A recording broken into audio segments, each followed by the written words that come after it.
नमस्कार दोस्तों, स्वागत है आपका मेरे YouTube चैनल में।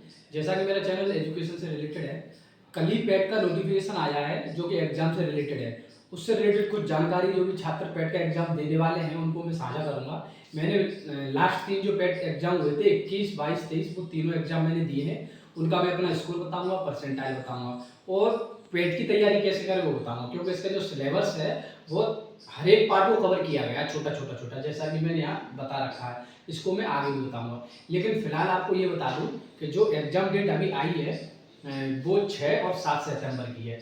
6 और 7 सितंबर की है। तो अभी जुलाई चल रही है, तो अगस्त मिल गया हमें और सितंबर के 2, 4, 5 दिन मिल जाएंगे। ठीक है, तो मोटा मोटा हम देखें तो 40 से 45 दिन हमें मिल रहे हैं तैयारी के लिए।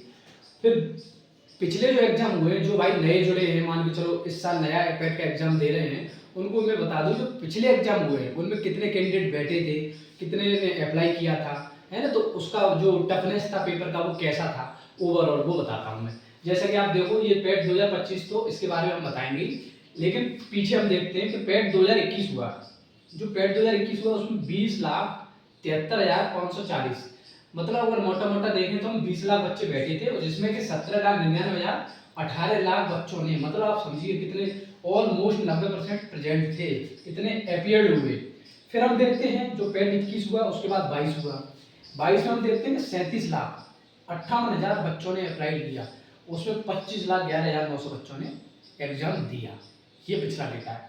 23 का हम देखें तो करीब 20 लाख। देखो, अब जो 37 लाख के बाद ये 20 लाख नंबर आया है, जो इसका कारण यही है कि जो पिछले दो पैड थे उससे बड़ी भर्ती कोई ऐसी आई नहीं जैसी उम्मीद लगाई थी बच्चों ने। तो जो 20 लाख ये जो छात्र है इन्होंने अप्लाई किया, लेकिन देखो 12 लाख ही बच्चे गए देने। तो 23 वाले में मैं भी गया था, तो मैं देख रहा था, मैं जिस लाइब्रेरी में था उसमें करीब 50 बच्चे थे पेट के, उसमें से कोई 20-22 बच्चे ही देने गए थे, बहुत कम बच्चे देने गए थे।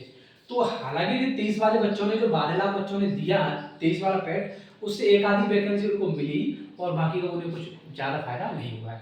फिर हम देखते हैं 24 में विभाग ने पेट कराया ही नहीं। हर साल पेट कराया है, लेकिन 24 में पेट ही नहीं कराया उन्होंने।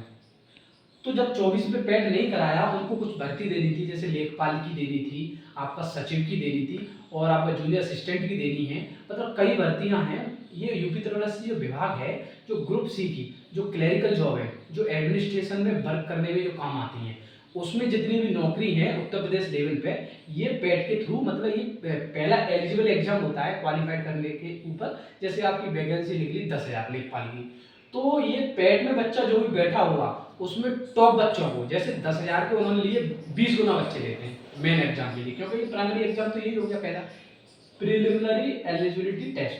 तो ये प्राइमरी एग्जाम ये हो गया। फिर मेंस एग्जाम के लिए वो 20 गुना, 30 गुना, जैसा भी उनका अपना अपना अलग अलग प्रोसीजर है। किसी में 20-25 गुना ले रहे हैं, किसी में 15 गुना ही दे रहे हैं। तो जैसे 1,000 पद हुए, तो इस बार लोअर पीसीएस की भी वैकेंसी इसमें आनी है। तो जो 1,000 पद हुए तो उस पर ले लेंगे 20 गुना, तो टॉप 25,000 बच्चे ले लेंगे।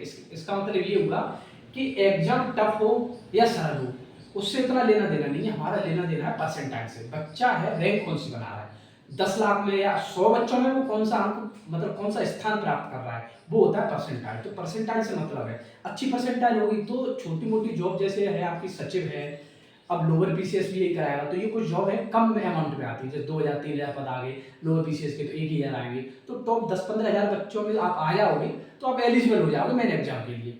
हालांकि हम आगे इसमें बात करते हैं पेट 25 की।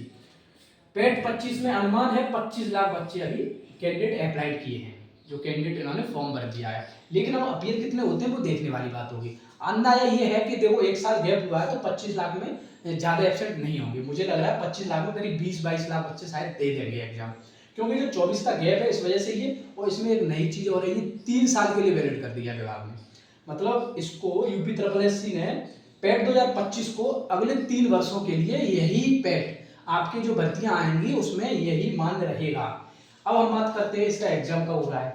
एग्जाम आपका 6 और 7 सितंबर को हो रहा है। 2 पाली में एग्जाम होगा, सुबह और शाम। तो मतलब टोटल 4 पेपर हमें देखने को मिलेंगे। तो 4 पेपर देखने को मिलेंगे, तो हमें स्वाभाविक है नॉर्मलाइजेशन भी देखने को मिलेगा, क्योंकि पिछले 21-22 में हमने नॉर्मलाइजेशन देखा, 23 में भी देखा।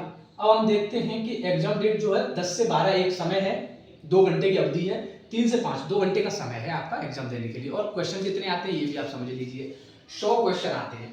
तो इन्होंने 100 क्वेश्चन डाले हैं, 2 घंटे का समय दिया है, और इसमें नेगेटिव 1/4 होती है। ठीक है, अब सिलेबस में हम बात कर लेते हैं कि पेट 2025 मतलब 21 22 23 जो भी था वो पेट का सिलेबस यही है, चेंज नहीं हुआ है। तो सिलेबस में क्या क्या है वो समझ लीजिए आप। हिस्ट्री आपको 5 क्वेश्चन देखने को मिल जाएंगे, मतलब इन्होंने सभी सब्जेक्ट से थोड़ा थोड़ा ले लिया, जिससे कि ये कि बच्चे का जो एक समग्र जो नॉलेज है उसकी पता चले, मतलब उसको हर क्षेत्र में थोड़ी थोड़ी नॉलेज है कि नहीं।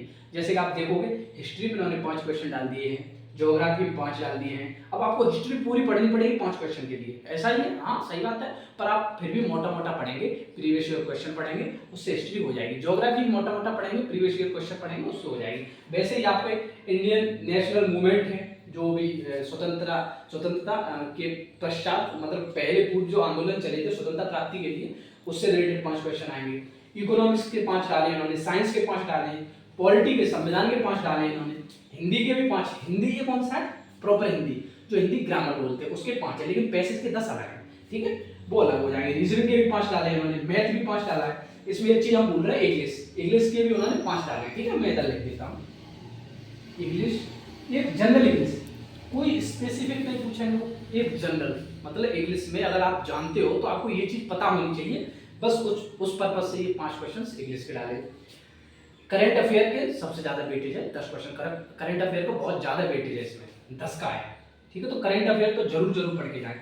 ग्राफ 10 का है, टेबल 10 की है। जीएस मतलब जनरल अवेयरनेस, जनरल साइंस नहीं, जनरल अवेयरनेस है, जी। इसमें 10 क्वेश्चन है, तो 10 ये ज्यादा कवर किए, लेकिन ये छोटा पार्ट है, ये 5 क्वेश्चन कवर किए। और ओवरऑल ये है कि आप प्रीवियस ईयर क्वेश्चन पढ़ लेंगे, उससे आपका ये सारा सेक्शन हो जाएगा। अब देखो टफनेस ऐसा है कि अगर पेपर हार्ड आता है तो सबके लिए हार्ड आता है, सरल आता है तो सबके लिए सरल आता है। जैसा कि मैं अपना 21 22 का और 23 का स्कोर बताऊं कितना कितना रहा, 25 का देखेंगे क्या रहेगा। मेरा जो 21 का स्कोर था 21 वाले में था मेरा करीब 74 क्वेश्चन मेरे सही थे, नॉर्मलाइजेशन के बाद शायद एक कम हो गया था, 73 हो गए थे। पेट मेरे 22 में करीब 71 पॉइंट कुछ सही थे। अब 22 वाले से मैंने भर्ती देख ली है, 21 वाले से तो मैं लेखपाल दे के आया हूँ, 22 वाले से मैंने बीपीओ देख लिया है, और जूनियर असिस्टेंट 5512 भी इसी 22 वाले से मैंने देख ली, क्योंकि अभी एग्जाम हुआ तो 29 जून को दे के आया हूँ। 27 अप्रैल को जो बीपीओ का एग्जाम हुआ वो भी इसी पेट से मैं दे के आया हूँ। तो 2 एग्जाम मैंने दे लिए, फेस कर लिए 22 की वजह से। 23 में जो अभी 3284 जूनियर असिस्टेंट के एग्जाम जो होना है वो 23 से शॉर्ट लिस्ट होगा, इसमें भी मैं डाल चुका हूँ, शॉर्ट लिस्ट होगा।